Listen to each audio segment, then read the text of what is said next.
Yeah, good morning, everybody. Today's class is about the second function of renal system or the nephron, wherein you'll be coming across what is countercurrent mechanism, how is the urine concentrated or diluted depending on the different situations. In the last two classes, we had seen the mechanism of urine formation, which included GFR, tubular reabsorption, and tubular secretion. So for this happens in dextramedullary nephron, this countercurrent mechanism. So you all know there are two types of nephrons, cortical nephron and dextramedullary. The cortical nephron is concerned with the excretion of urine, whereas the dextramedullary nephron, which has a long loop of Henle, dips into the medullary interstitium, and thereby this is very important to maintain the hyperosmolality. So in today's class, so what are we seeing? What is this interstitial fluid? Why do you need hyperosmolarity? To increase water reabsorption in the collecting tubule and medullary collecting tubule. And finally, how does this happen? It's based on countercurrent mechanism. So what is countercurrent mechanism? It is a system of U-shaped tubules. In this system, flow of fluid occurs in the opposite direction in the two limbs of the tubule. Countercurrent mechanism helps in counter concentration of urine. So it's a system of tubular fluid in which the inflow of the fluid runs parallel to counter to and in close proximity of outflow for some distance. So it has counter. This included different divisions. One is how is it created, what are the multipliers, how is it maintained, what are the factors which help, and how it gets destroyed. So it is created by the thin ascending limb of loop of Henle and the thick ascending limb of loop of Henle and the inner medullary collecting tubule. So how is the mechanism? It is by adding more solutes than water. So we have two mechanisms. What are they?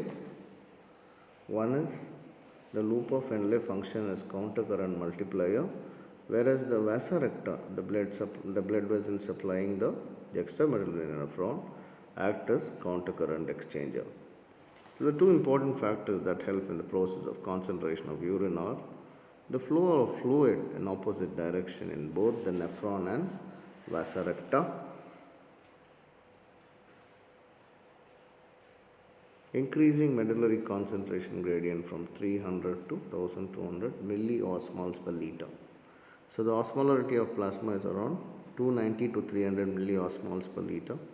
The osmolarity of interstitial fluid in the medulla of the kidney shows a gradual increase from 300 to 1200 as you dip into the medulla. So the multipliers are the loop of Henle of cortical and dextramedullary nephron. You can see that how the multipliers, it is formed by the loop of Henle, that is the thin ascending and thick ascending limb of Henle, and the osmolality has increased from 300 in the outer zone. As you go into the medulla towards the inner zone, it has increased 4 times to 1200 milliosmoles per liter of solution. This is by addition of solutes. Solutes are the sodium chloride. So the countercurrent mechanism of cortical nephrons, you can see it is not much different. There is active reabsorption and the loop of Henle is not almost, so it was around 300. Whereas as you go into the cortex to medulla, there is multiplication of this concentration gradient from 300 to 400 and depending on the exchange of solutes. So you can see in the medulla outer zone and how from 306 it is increased to, this is mainly because of movement of solutes from the interstitium towards the tubules. So it is created by multiple vertical gradient directly proportional to the number of circulations. So how is the Mendel gradient created? What is the genesis? You can see that active transport of ions like sodium, potassium and chloride from the thick limb of loop of Henle into the interstitium, diffusion of urea from the medullary collecting duct into the interstitium, reduced water reabsorption in relation to solute reabsorption into the medullary interstitium. So these are the three changes. One is active reabsorption and passive reabsorption of water along with urea, which maintains the osmotic gradient. What are the changes to the filtrate in the dextramedullary nephron? The countercurrent multiplier is formed by the loop of Henle. It is responsible for generation of gradually increasing medullary concentration gradient. You can see how the medullary concentration gradient is increasing slowly.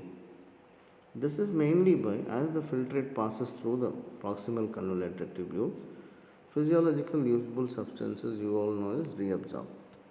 In the descending limb of loop of Henle, water moves out of the lumen into the interstitium by the process of osmosis.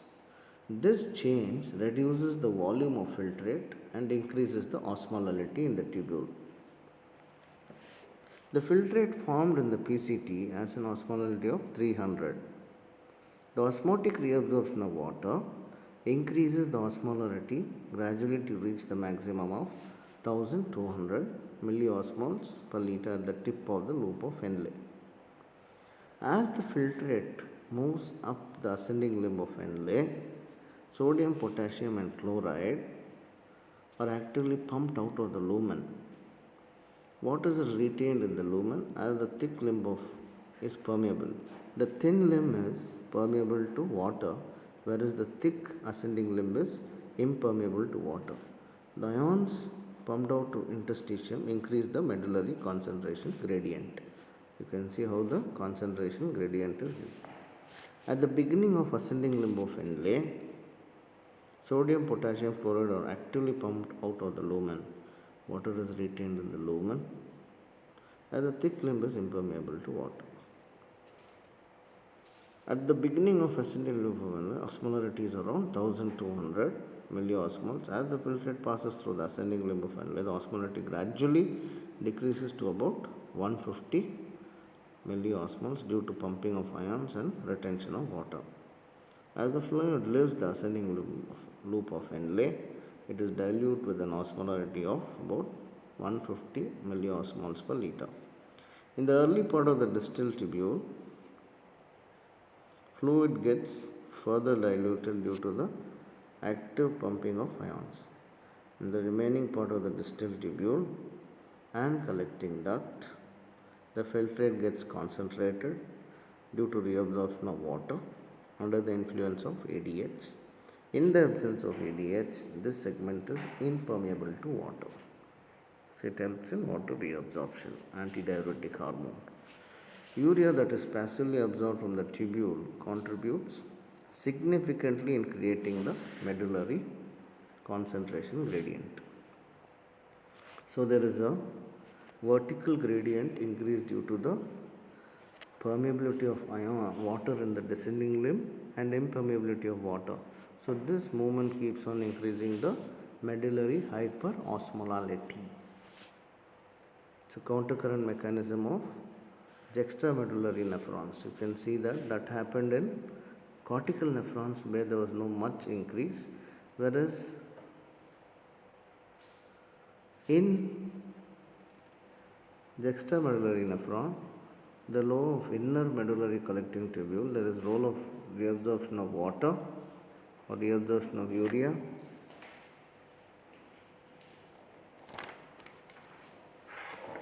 The role of thin limb of Henle, there is increased thin descending limb, there is more water reabsorption because of the permeability, whereas in the thin ascending limb there is sodium reabsorption. So the end result is creation of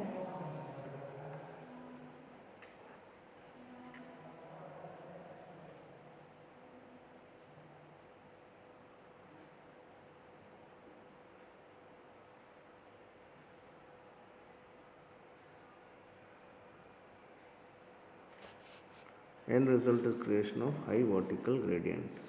It is maintained by the vasa recta, which is the 93% there is sluggish blood flow in the medulla, whereas the increased 93% of the blood flow is through the cortex. So you get a pale color in medulla, whereas a pink color in the, so it is maintained by, so the multiplier is by loop of Henle, whereas the countercurrent maintenance is by the vasa recta. So one is countercurrent multiplier, another one is countercurrent exchanger. So vasa recta is acting as countercurrent exchanger. So in a vasa recta, what happens? You can see the vascularity, the blood supply, the blood vessels supplying the juxtamedullary nephron are the vasa recta, whereas the blood vessels supplying the cortical nephrons are the peritubular capillaries. So you can see the difference. So what happens here is the medullary blood flow is low and it constitutes about 1 to 2% of renal blood flow.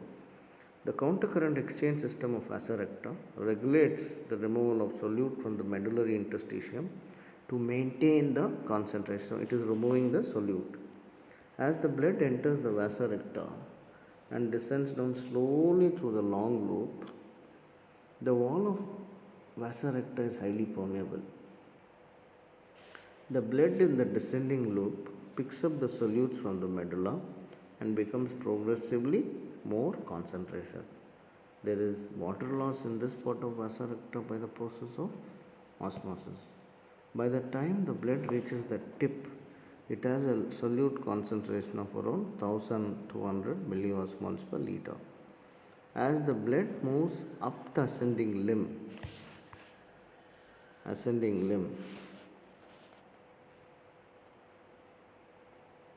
ascending part of the vasa recta, it becomes progressively diluted as the solutes diffuse back into the medullary interstitium and water moves into the vasa recta. The flow of blood through vasa recta does not drain the solutes from medullary interstitium. Thus, the vasa recta helps in maintaining gradually increasing medullary concentration.